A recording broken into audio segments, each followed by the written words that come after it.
네, 여러분 반갑습니다. 오늘도 온라인으로 예배를 함께 나눕니다. 주의 은혜가 우리 모든 예배자들에게 풍성하게 있기를 소망합니다. 우리 함께 기도하고 예배하겠습니다. 하나님 아버지 감사합니다. 참으로 하나님을 사랑하고 진리 안에 거하기를 원하는 모든 주의 백성들을 이 시간 받아주시고 함께하여 주시길 원합니다. 오늘 예배를 통해서 하나님의 영광이 또 온라인으로 드리는 모든 우리 지체들 가운데 임하게 하여 주시고 주의 영이 풍성한 시간이 되도록 도와주옵소서. 예수님의 이름으로 기도합니다. 아멘. 다 같이 찬양하겠습니다.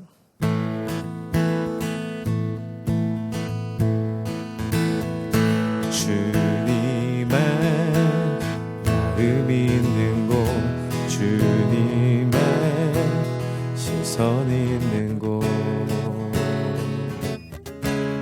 내가 있기 원하네.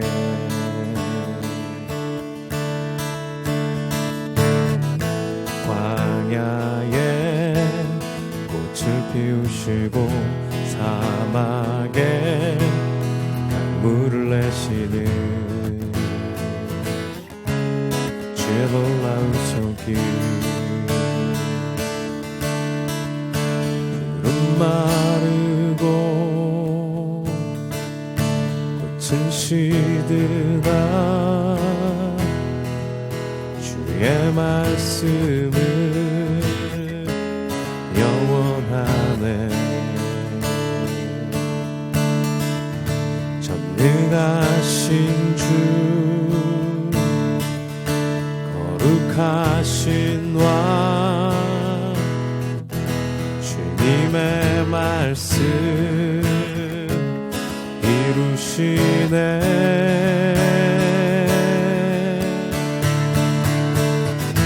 나의 맘 주의 성전이 되어 영원한 주의 말씀을 향해 주의 마음 있는 곳으로 나의 삶 주의 말씀을 따라 이루실 주의 나라를 향해 주의 시선 있는 곳. 다시 한번 주님의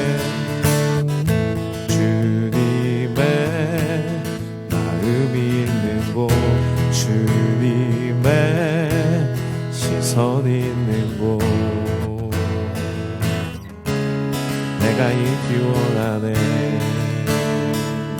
광야에 꽃을 피우시고 광야에 꽃을 피우시고 사막에 강물을 내시는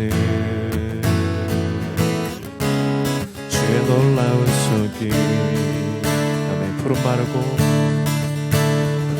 마르고 꽃은 시드나 주의 말씀은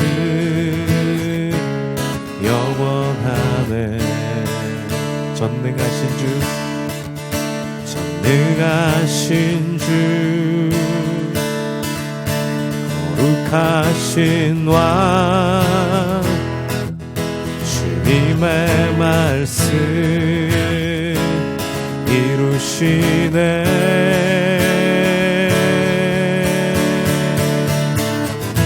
나의 맘 주의 성전이 되어 영원한 주의 말씀을 향해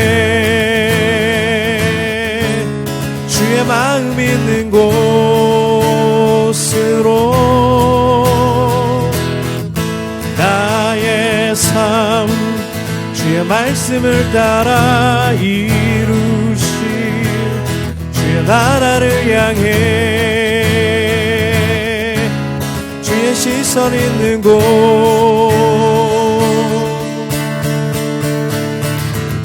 주님의 마음 있는 곳, 주님의 시선 있는 곳, 내가 있기 원하네. 주님의 마음 있는 곳, 주님의 마음 있는 곳, 주님의 시선 있는 곳, 내가 있기 원하네.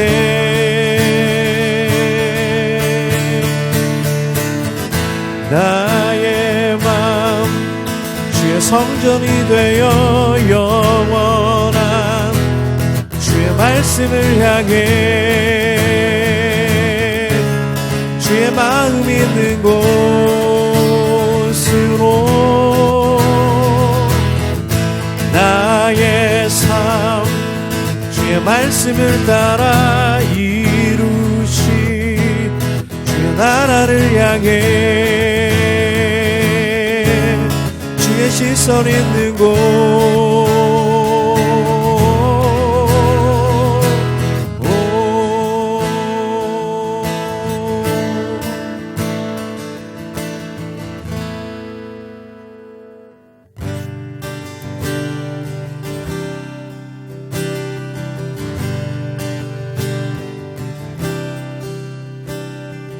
우리는 주의 움직이는 교회, 이곳은 주님을 위한 자리, 내가 기도하는 모든 땅 위에서 하나님 예배받을 그날을 고대하네.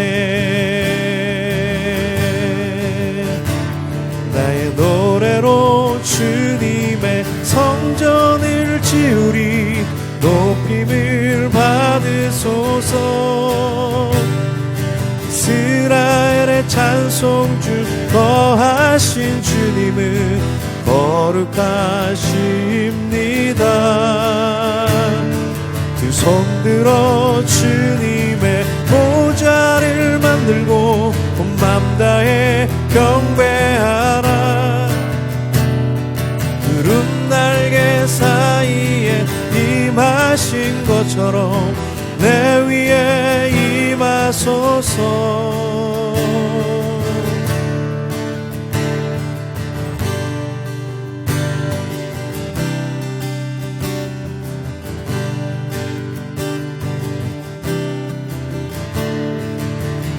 우리는 주의 움직이는 교회, 이곳은 주님을 위한 자리, 내가 기도하는 모든 땅 위에서 하나님 예배받을 그날을 고대하네.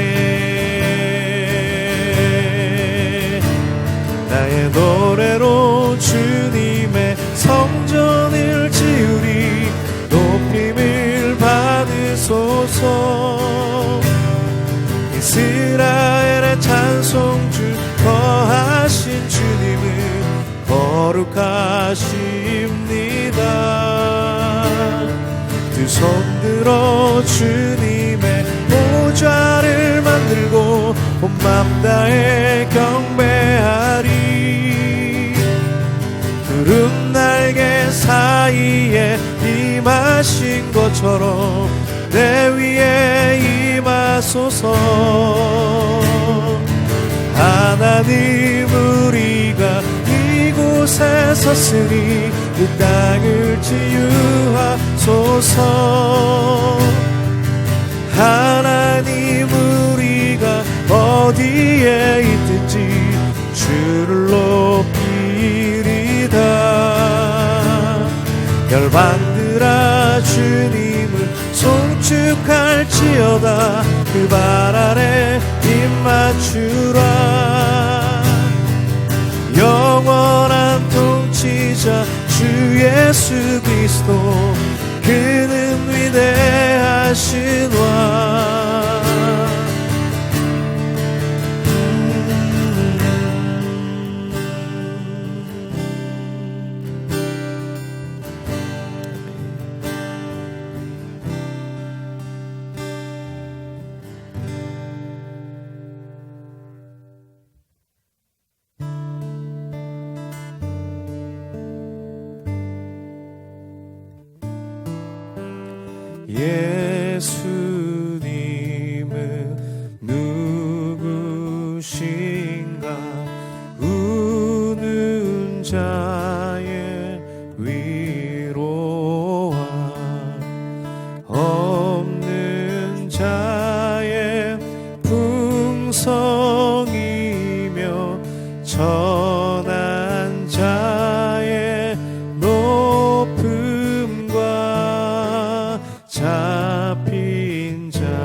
예수님은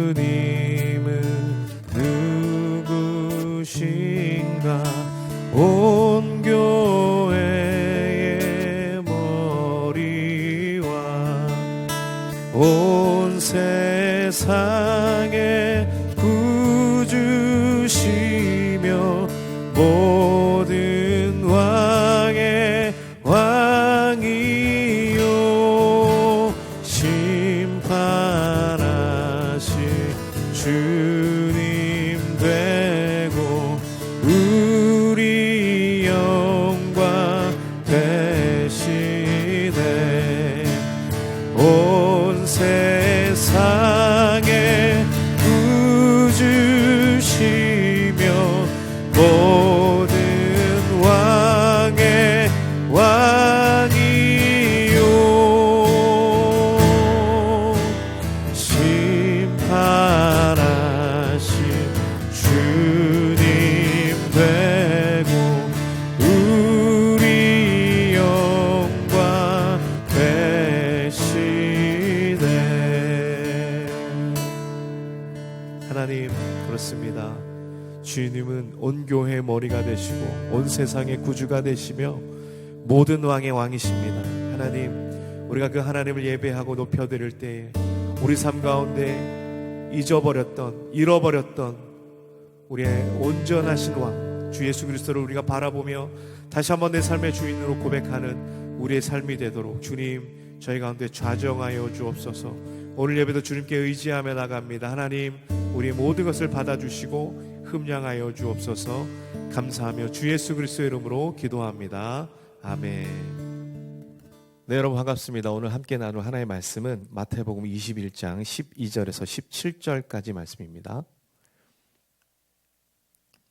함께 우리 세 번역으로 읽겠습니다. 예수께서 성전에 들어가셔서 성전들에서 팔고 사고 하는 사람들을 다 내쫓으시니 돈을 바꾸어 주는 사람들의 상과 비둘기를 파는 사람들의 의자를 둘러 엎으시고 그들에게 말씀하셨다. 성경에 기록한 바 내 집은 기도하는 집이라 불릴 것이라 하였다. 그런데 너희는 그것을 강도들의 소굴로 만들어버렸다.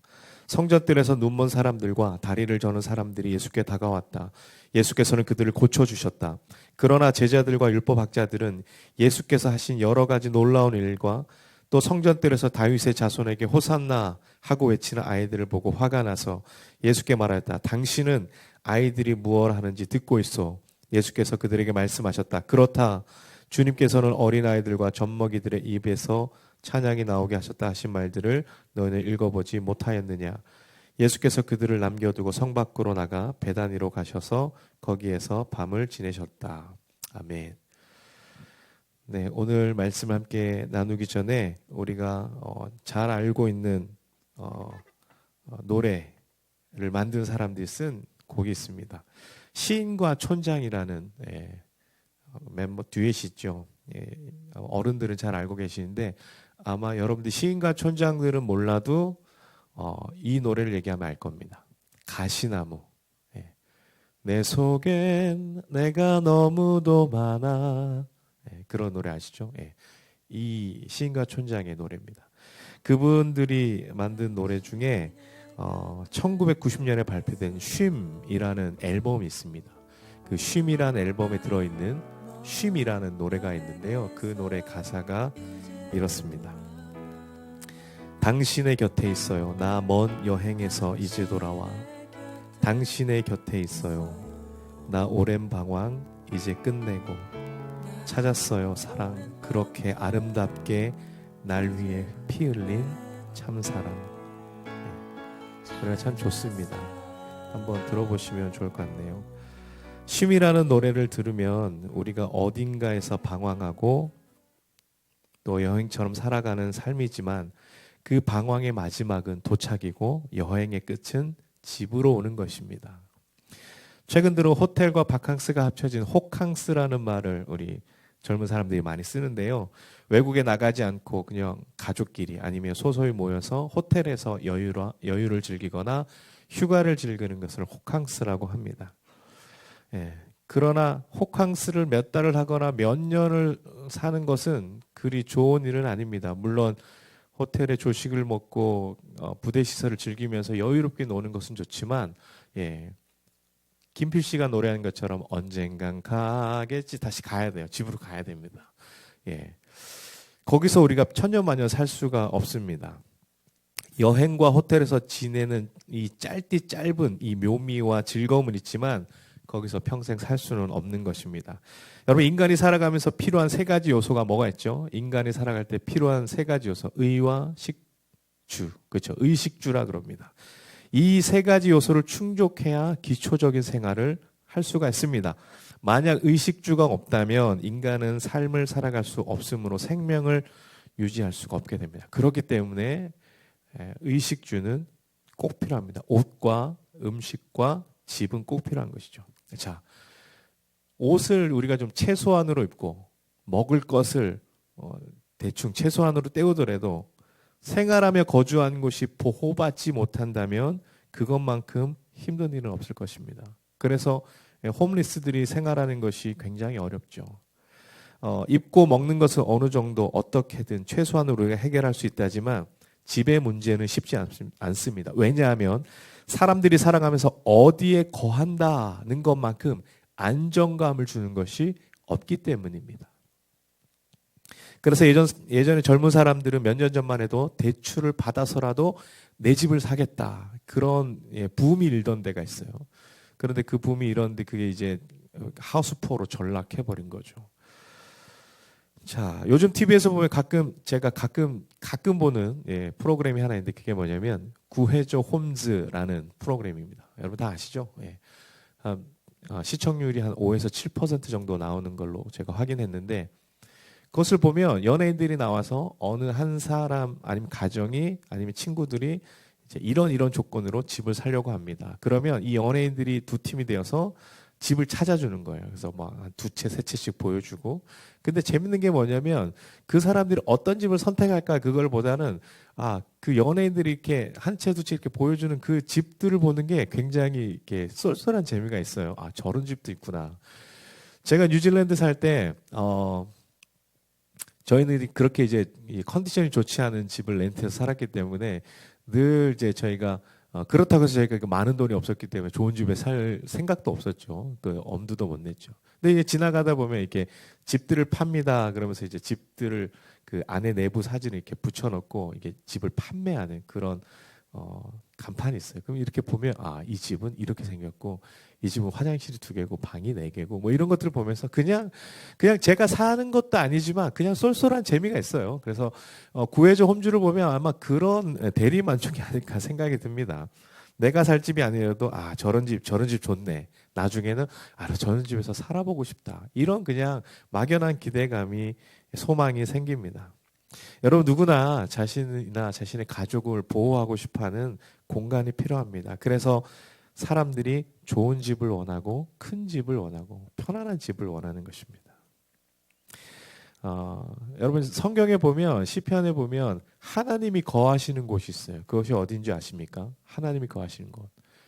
우리가 아까 찬양했던 것처럼 이스라엘의 찬송 중에 거하시는 분. 거하다가 뭐예요? 거기 산다는 거잖아요. 우리의 찬양과 예배 가운데 계시는 거기에 임재하시는 그 하나님의 집이 우리의 찬양과 우리가 드리는 예배라는 것이죠. 자, 구약시대 하나님 거하실 곳을 마련하기 위해서 다윗은 그렇게 노력했습니다. 그러나 역대상 28장 3절에서 6절 보면 다윗이 성전을 건축하지 못한 이유들에 대해서 쭉 얘기하고 있어요. 간략하게 얘기하면 다윗은 전쟁을 했던 사람이기 때문에 손에 피를 많이 묻혀서 너는 안 될 것 같아 라고 하나님께서 말씀하셨죠. 그리고 두 번째는 뭐냐면 하나님이 이스라엘 백성들에게 완전한 평강을 주시겠다고 다윗에게 약속했어요. 그런 평강 안에서만 주님의 집을 건축할 수 있게 되었죠. 그리고 마지막 세 번째는 하나님이 오히려 다윗의 집을 먼저 짓고 그 집에서 그분의 집을 건축할 한 아들을 일으킬 것이라고 주님이 말씀하셨어요. 재밌죠? 사람이 하나님의 집, 하나님이 거하실 처소를 만들기 위해서 다윗이 그렇게 노력했는데 나보다는 아니야. 내가 너에게 복 줄게. 너의 아들이 내 집을 지을 거야. 내가 거할 성전을 지을 거야. 이렇게 말씀하셨어요. 그래서 실제로 솔로몬이 아버지가 준비한 모든 재료들을 가지고 하나님의 성전을 지었습니다. 이 성전에서 제사를 드리고 예배를 드리며 하나님을 만났습니다.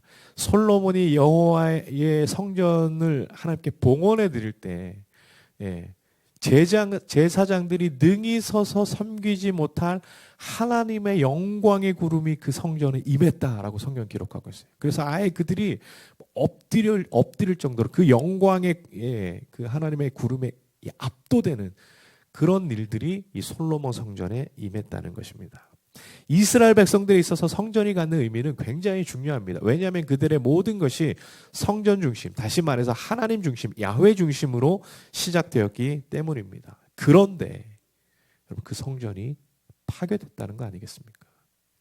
솔로몬이 BC 968년에서 961년까지 여호와의 성전을 짓습니다. 그런데 BC 587년 바벨론의 느부갓네살에 의해서 파괴가 되는 것이죠.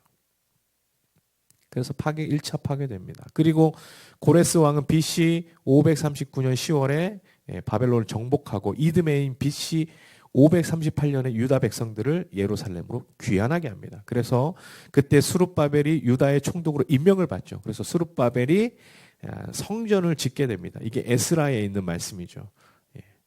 그래서 페르시아 왕 다리오 1세 때에 이르러 학개와 스가랴의 권유로 완성이 되는 것을 우리가 스룹바벨 성전이다 하는 것을 볼 수 있어요. 자, 그런데 그리고 세 번째는 뭐냐면 헤롯 성전이에요. 이 신약에 와서 이제 그 전에 이제 뭐 여러 가지 일들로 인해서 이 여호와의 성전이 완전히 더럽혀지게 된 거죠. 그 더럽혀진 성전을 로마 제국에 돈을 주고 유대의 분봉왕이 되었던 이 헤롯이 유대인들의 환심을 사기 위해서 그 성전을 46년간 보수합니다. AD 20년이죠. 요한복음 2장 20절에 나와요. 그것을 우리는 헤롯 성전이다라고 얘기합니다. 하지만 예수님은 야 그것마저도 내가 무너뜨릴 거야 라고 얘기하시죠. 그리고 실제로 AD 70년에 유대와 로마의 어떤 전쟁이 일어났을 때 티투스 장군에 의해서 그 성전이 완전히 회파가 됩니다. 이제는 이제 통곡의 벽만 남아있고 성전이 있던 그 자리에는 이슬람 사원이 세워지게 된 것이죠. 오늘 본문을 읽어보면 성전에서 이루어져야 할 하나님의 임재와 영광, 찬송이라는 단어보다는 오히려 파괴와 변질과 퇴행과 전락이라는 단어들이 더 많이 생각나는 본문이 오늘 본문입니다. 오늘 본문은 우리가 너무나도 잘 아는 것처럼 성전 정화에 대한 부분이에요. 성전을 정화시킨다는 것은 깨끗하게 청소하는 그런 의미가 아니라는 것이죠. 더 중요한 것은 뭐예요? 성전에서 드려지는 그 예물을 깨끗하게 한다는 것이고 이것을 우리가 더 확장해서 본다면 그 깨끗한 예물을 드리는 자, 그 사람들조차도 깨끗하게 하는 것, 거기에 이 목적이 있다는 것입니다. 세상에서는 불의하고 정의롭지 못하게 살면서 부정하게 살면서 내가 드리는 제물로서 하나님을 기쁘시게 한다면 여러분 그 제물은 깨끗한 겁니까? 더러워진 겁니까? 더러워진 거죠. 오염이 된 거예요. 이것이 성전을 더럽게 한다는 것이죠. 제사도 중요하고 제물도 중요합니다. 그러나 그것을 드리는 사람이 어떤 마음으로 어떠한 삶으로 그 제물을 드리고 예배를 드리는가 굉장히 중요합니다. 그래서 예수님 시대에 따지면 그 사람들이 누굽니까? 제사장이 될 수도 있죠. 레위인도 포함됩니다. 그리고 제사 드리는 사람들, 그런 사람들이 다 포함되는 것입니다. 오늘 본문을 보면 이방인의 뜰에서 일어나는 일들이 이곳에서는 돈 바꾸는 사람들과 비둘기 파는 사람들이 있었어요. 당시 사용되는 돈에는 황제의 그림이 있었고 이교의 신상이 있었기 때문에 그것으로 하나님께 드릴 수 없어요. 그래서 동전을 바꾸는 사람들이 있어서 성전에서 통용되는 돈으로 환전을 해야만 했습니다. 재물을 파는 사람들이 있었죠. 근데 재물을 왜 파느냐? 물론 재물을 여호와께 드리기 위해서 집에서 때로는 먼 길에서 데려오다가 그 재물이 어디가 부러지거나 흠이 나면 그걸 드릴 수 없잖아요. 그래서 거기서 재물을 사서 드리는 사람이 있었다는 것이죠. 그런데 여러분 재물을 드리기 전에 중요한 과정이 있었으니 그것이 무엇이냐면 제사장들이 꼭 그 재물들을 검수합니다. 그래서 이 양은 오케이, 이 손은 안 돼. 이 비둘기 오케이 이렇게 제사장이 보고 검열을 하는 거죠. 흠이 있나 없나 검열을 하는 것입니다. 자, 그런데 문제는 이것이에요. 이 제물을 파는 사람들과 제사장들이 결탁을 했다는 거예요. 그래서 어때요? 문제가 없는 흠이 없는 제물이라도 제사장이 no 그러면 어떻게 해요? 절대 제사 드릴 수가 없는 거예요. 그럼 어떻게 합니까? 울며 겨자 먹기식으로 자기가 집에서 데리고 온 제물 말고 거기서 파는 상인들의 제물들을 사가지고 여호와께 제사를 드리죠. 그럼 이 상인들은 어떻게 해요? 커미션을 누구에?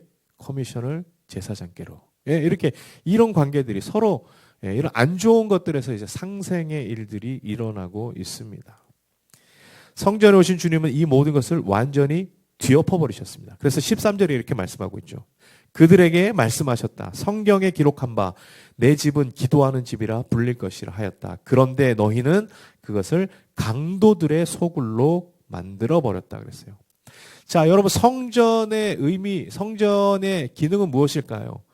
가장 본질적인 기능은 뭐예요? 하나님께서 임재하는 거잖아요. 그 옛날 솔로몬이 그토록 원했던 또 다윗이 그토록 원했던 여호와의 임재하는 것, 하나님이 함께 하시는 것, 그것이 성전의 어쩌면 가장 본질적인 기능이에요. 그리고 나서 필요한 기능들은 무엇입니까? 거기서 하나님께 예배를 드리고 제사를 드리고 그 제사를 주님이 받으시고 흠량하시는 것이죠. 그것이 성전의 기능이고 본질이에요. 그런데 이 모든 것들을 상실해져 버리고 이제는 그냥 외형적인 성전만 남아있다는 것을 우리는 볼 수 있습니다. 제사장의 권력을 등에 업고 부당 이익을 챙기는 상인들, 그들의 뒤를 봐주면서 이익을 보는 이 제사장과 레위인 모두가 강도들이었다는 것입니다. 칼만 안 들었지 다 짜고 치는 고스톱 아닙니까? 돌고 도는 인생이에요. 뭐가 돌아요? 돈이 돌고 도는 거죠. 이들이 강도들이었다 주님 말씀하셨어요. 그들의 부정을 다른 사람들이 몰랐을 거예요. 알고 아마 있었겠죠. 알고 있었음에도 불구하고 그것과 상관없이 제사를 드린 사람은 나의 복과 나의 안녕을 위해서 어떻게든 하나님께 제사만 드리고 내가 죄 용서만 받으면 그만이지 뭐. 그거는 그들이 알아서 해. 어쩌면 이런 마음이 있었을지도 모릅니다. 이 강도들의 연합이 하나님이 거하실 성전을 무너뜨렸다는 것이죠. 건재한 듯 하지만 앞으로 역사 속에서 사라질 이 성전이 이 강도들에 의해서 무너지고 있다는 것입니다. 그런데 정말 여러분 재밌는 부분이 있습니다. 15절입니다. 그러나 대제사장들과 율법학자들은 예수께서 하신 여러 가지 놀라운 일과 또 성전뜰에서 다윗의 자손에게 호산나 하고 외치는 아이들을 보고 화가 나서 이렇게 말씀하고 있습니다. 여러분 뭔가 좀 잘못된 건 아닙니까? 적반하장도 유분수죠. 이 대제사장들과 율법학자들, 서기관들이 화가 났다고 얘기해요. 두 가지예요. 왜 그렇습니까? 성경에 표현되면 예수께서 하신 일 때문에, 그리고 두 번째는 뭐예요? 이상한 일, 그 성전에서 소리질러 호산나 다윗의 자손이요 하는 어린이들을 보고 이 두 가지 때문에 이 율법학자들과 제사장들이 화가 난 거예요. 주님이 하신 일, 자기들의 어떠면 먹고 사는 밥그릇들을 그냥 밥 먹으려고 떠놓은 국과 밥을 완전히 주님이 다 엎어버리신 거죠. 나 못 먹어. 너네 이럴 수 없어. 그리고 아이들이 호산나 뭡니까? 메시아로 이 땅 가운데 오시는 예수님을 환영하는 이 아이들의 외침을 보고 율법학자들과 제사장들, 서기관들이 화가 났다, 분노했다라고 얘기해요. 왜 그럴까요? 왜 이들이 화가 났을까요? 그냥 간략하게 말하면 그들의 뒤가 구려서입니다. 뭔가 떳떳하지 않으니까 그들이 얘기하는 거예요.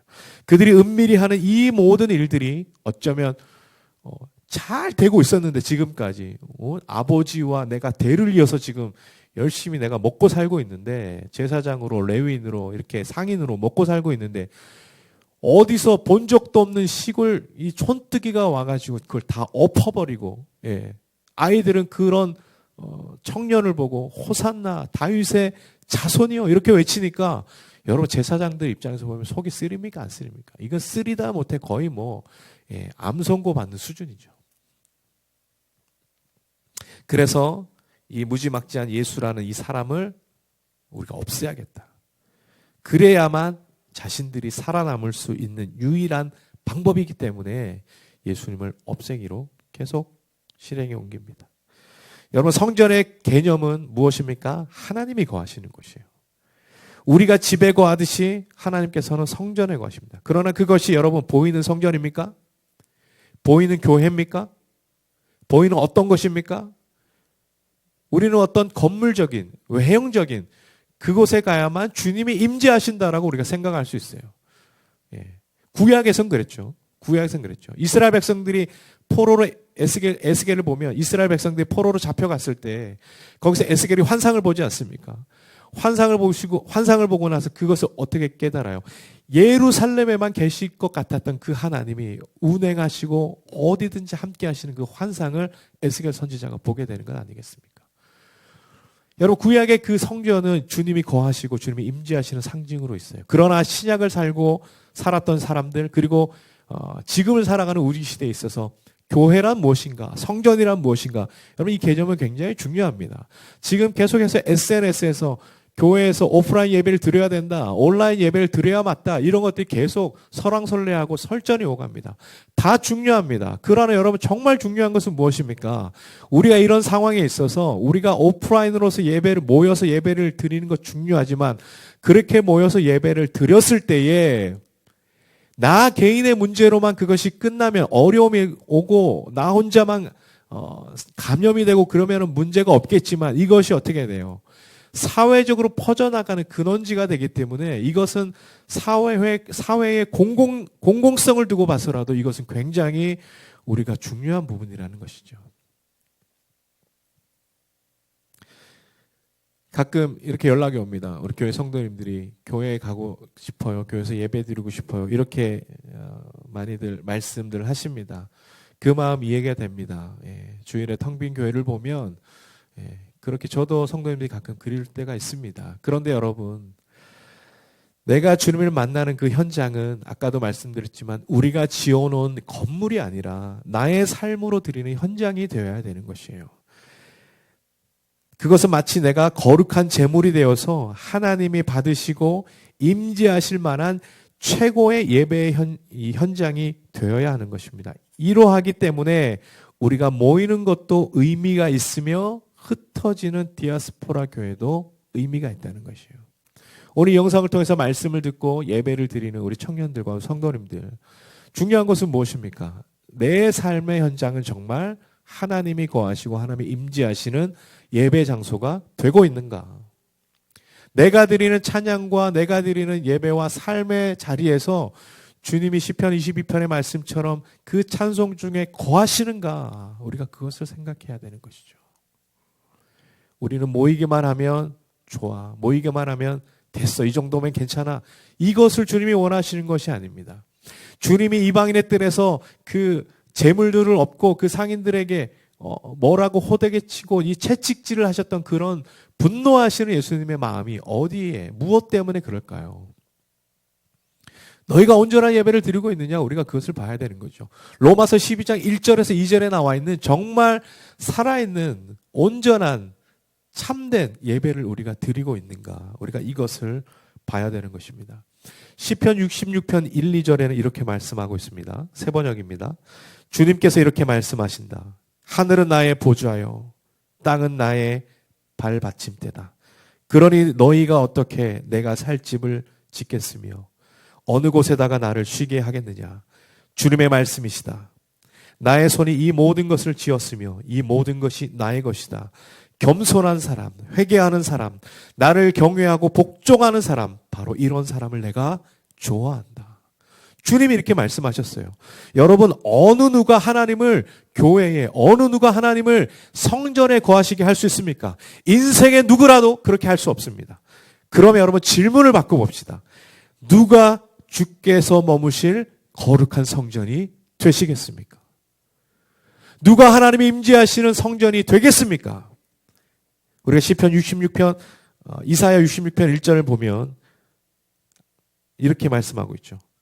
겸손한 사람, 회개하는 사람, 나를 경외하고 복종하는 사람, 바로 이런 사람을 내가 좋아한다. 겸손하고 회개하며 주님을 경외하고 그분께 복종하는 사람을 주님이 좋아하시고 그런 사람에게 주님이 임재하실 줄로 믿습니다. 거룩하신 주님이 교회를 다시 의롭고 거룩한 공동체로 만들어 주시기를 우리는 기도해야 됩니다.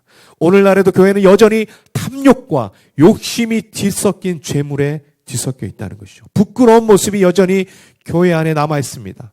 교회의 성도들이 거룩한 제물이 되지 않고서는, 교회의 목회자들이 거룩한 성도가 되지, 거룩한 제물이 되지 않고서는 하나님의 임재를 경험할 수 없고 하나님의 예배의 자리 가운데로 인도할 수 없다는 것입니다. 그리고 그런 것이 없는 교회는 구별된 거룩한 방주로서의 교회의 역할도 감당할 수 없다는 것입니다. 더 나아가서 우리는 각자 기도해야 됩니다.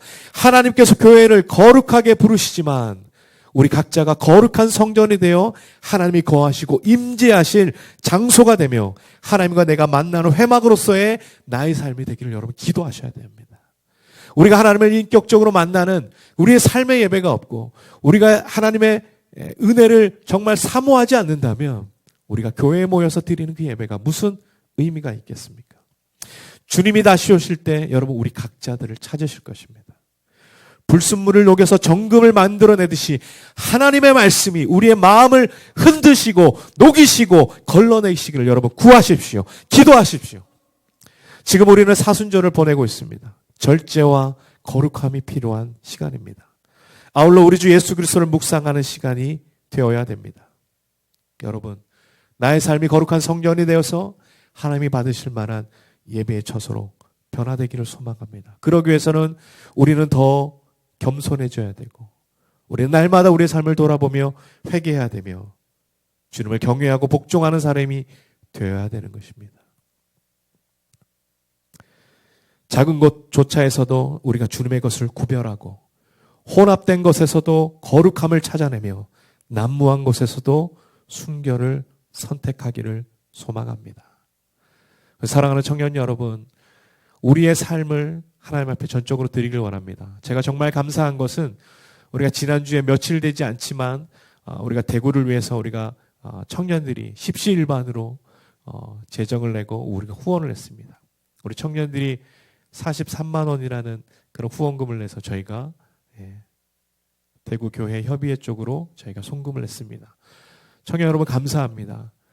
말씀을 듣고 실천할 수 있는 여러분이 있어서 저는 너무 감사합니다. 계속해서 여러분 그 실천들을 여러분 잃어버리지 않았으면 좋겠어요. 다른 것에 여러분 빼앗기지 않았으면 좋겠습니다. 오늘 이 사순절을 보내는 우리의 삶이 정말 하나님 앞에 거룩한 삶으로 드려지고 있는가?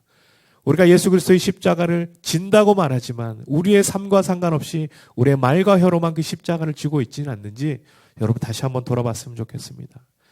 우리 모두가 예수 그리스도의 십자가를 통해 정말 주님이 우리에게 삶에 원하시는 살아있는 교회, 주님이 임재하시는 성전으로서의 우리의 삶을 여러분 다시 한번 보듬어 가시고 세워나가셨으면 좋겠습니다.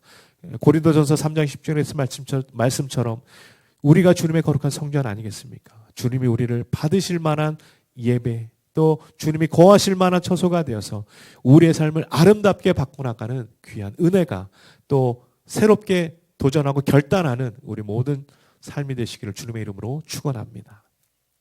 우리 함께 기도하시겠습니다. 우리 함께 기도할 때 이렇게 기도했으면 좋겠습니다. 주님, 오늘 말씀을 통해서 여전히 우리는 부패하고 오염되고 거짓된 우리의 마음들을 보게 됩니다. 그러나 주님, 우리가 다시 한번 결단합니다. 우리가 주님의 성전이 되어서 모이는 교회가 되고 흩어지는 교회가 되고 우리 각자가 주님을 기뻐하는 예배하는 성전이 되어서 주님이 충만하게 거하실 만한 그런 성전을 우리를 변화시켜 주옵소서. 새롭게 하여 주옵소서. 우리 제목을 가지고 우리 함께 잠깐 같이 기도하시겠습니다. 기도하겠습니다. 하나님 아버지 감사합니다. 우리를 주님의 거룩한 성전으로 변화시켜 주시고 하나님이 받으실 만한 놀라운 인생으로 변화시켜 주시기를 간절히 소망합니다. 주님, 우리가 주의 말씀을 따라 살아갈 때 이 말씀이 우리의 생명이 되게 하여 주시고 이 말씀으로 통해 하나님의 거룩한 영광을 나타내는 저희 모두가 되도록 도와주옵소서. 우리 사랑하는 모든 청년 한 명 한 명 그의 삶을 지키시고 인도하시고 더 나아가서 그들의 모든 준비하는 것, 교회 가는 것들이 주의 뜻에 합당하게 하여 주옵소서. 무엇보다 하나님, 그들 각자가 거룩하게 되어서 하나님이 거룩하고 하나님이 임재하시는 그런 예배의 장소, 삶이 되도록 축복하여 주옵소서. 그렇게 가실 주님을 소망합니다. 그렇게 가실 주님을 사랑의 하나님 감사합니다. 오늘 말씀을 통해서 우리가 변화되고 새롭게 해야 될 우리의 삶의 모습이 무엇인지를 깨닫게 하시니 감사합니다. 주님, 우리가 주님이 받으실 만한, 주님이 거하실 만한 거룩한 성전이 되어서 이 사순절을 보낼 때에 온전하고 또 주의 말씀을 따라 사는 우리 모든 청년들이 되도록 함께하여 주옵소서. 말씀으로 이겨내게 하여 주시고 말씀을 살아낼 때에 그 삶을 통해서 우리 이웃들과 또 우리 교회와 우리 가정과 우리 지역과 열방이 변화되고 주 예수 그리스도를 아는 그 통로로 우리를 사용하여 주시기를 간절히 소망합니다. 일주일도 세상 가운데 나갑니다. 주님 흔들리지 않게 하여 주시고 주께서 보여주신 그 길을 따라 예수 그리스도를 본받아 살아가는 우리 모든 주의 청년들, 하나님의 백성들 되도록 인도하여 주옵소서. 이제는 우리 구주 예수 그리스도의 은혜와 하나님 아버지의 영원하신 사랑과 성령의 보호 인도하심이 날마다 주님의 성전이 되어 깨끗하게 변화되어서 우리가 살아있는 제물을 되어 하나님이 받으실 만한 거룩한 삶으로 살기를 소망하는 우리 모든 주의 청년들의 삶과 그들의 일터 위에 그들의 인생의 계획 위에 지금부터 영원토록 함께 하시기를 간절히 축원하옵나이다. 아멘.